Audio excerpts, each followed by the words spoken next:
Writing code is rarely the hard part of making a game. The bigger challenge is deciding what the pieces are that make up the systems and how those pieces interact, how you're going to represent things in memory, how you're going to approach the problems. Especially as a solo dev, it's easy to get lost in decision paralysis because there are so many different approaches you could take, with trade-offs to consider at every step of the way between, say, performance and maintainability of the code, or expandability to add more flexible content later on. And if your gameplay design isn't fully set in stone, which it probably shouldn't be, that opens up even more moving pieces to consider. And aside from my own indecision, if you've got an audience with feedback coming in from other people, they'll probably pull you in different directions, and you can't please everyone. So I got a lot of feedback on my last devlog that it sounded like my simulation plans were getting too complicated and I should just simplify everything. And since I was going to redesign everything anyway, I went back to the drawing board and considered every option I could think of. I spent days weighing the pros and cons of different designs for how the cooking simulation could work and the implications they would have on the gameplay. And at the same time, I was researching optimization techniques for GDScript, hoping that I could avoid going to C++ or doing simulation in a shader. So after reading some tips from GDQuest, I came up with a design that I hoped would be fast enough. I put all my particles in a single array and iterate through them by element rather than by index where possible. I avoided calling any GDScript functions in any high-frequency loops, which meant inlining a lot of things very awkwardly. And I was almost finished rebuilding everything on a new system built from the ground up with new features when I discovered that the performance was still not where I wanted it to be. I had taken out my mitigation of processing rows of particles only once every 12 frames because I hoped I wouldn't need it anymore, but after adding just several food chunks into the kitchen, it started to slow down very noticeably. And I just want to clarify here, this is a simpler simulation than I had in the last devlog. There's no heat diffusion, and none of the new stuff like liquids I was thinking about.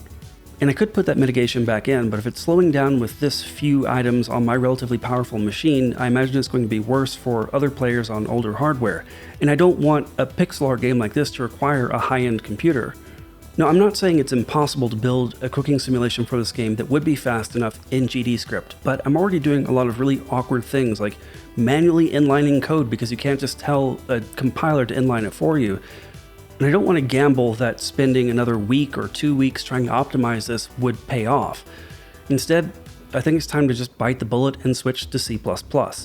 So that's what I started doing just a couple of days ago, and it's not finished yet. I hate doing devlogs where there's a long gap in between and I don't have much to show for it, but that's the reality of the situation I'm in right now. And if anything, this series is about the honest reality of making games. Sometimes things take longer than you expect, especially when you have to start over from scratch in the middle of what you're doing.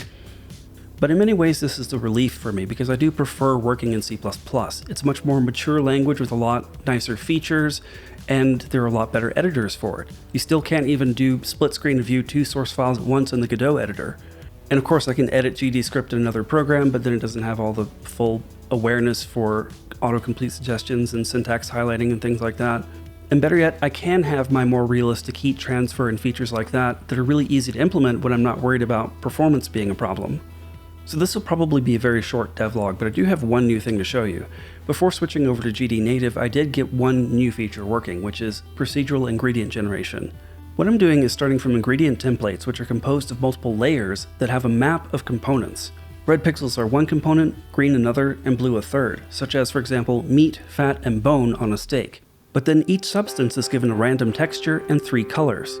The red, green, and blue channels of the texture are used to decide a blend between the 3 colors. And the colors are chosen to be relatively close to each other, so it appears to be a subtle variation over a surface rather than speckles of random color. But when you put it all together, you get interesting color and texture combinations that look quite alien. Now once I get this all ported over and working in C++, I'll probably make some refinements, such as adding a small chance to have speckles of bright color. In the end, I plan to have many templates, and also for those templates to guide the generation of reactions for the components. So for example, meat substances will usually start off with a raw attribute and have a cooking reaction that removes it, but I could have a rare chance for some meats to be safe to consume before cooking, or a rare chance for the color change when cooking to be different. Instead of turning brown and eventually black when it's burned, perhaps once in 100 times it'll turn bright green when it gets cooked. So between games, when you have new randomly generated ingredients, you have some expectations, but every once in a while you might get surprised. So I guess that's all I've got for this week, but I expect to move a lot faster once the conversion to C++ is finished, and I can't wait to show you some of the things I have planned. In the meantime, it always helps me out if you hit the like button, spread the word, and subscribe if you haven't already. Maybe even leave a comment, because while I can't please everyone, every bit of feedback does help.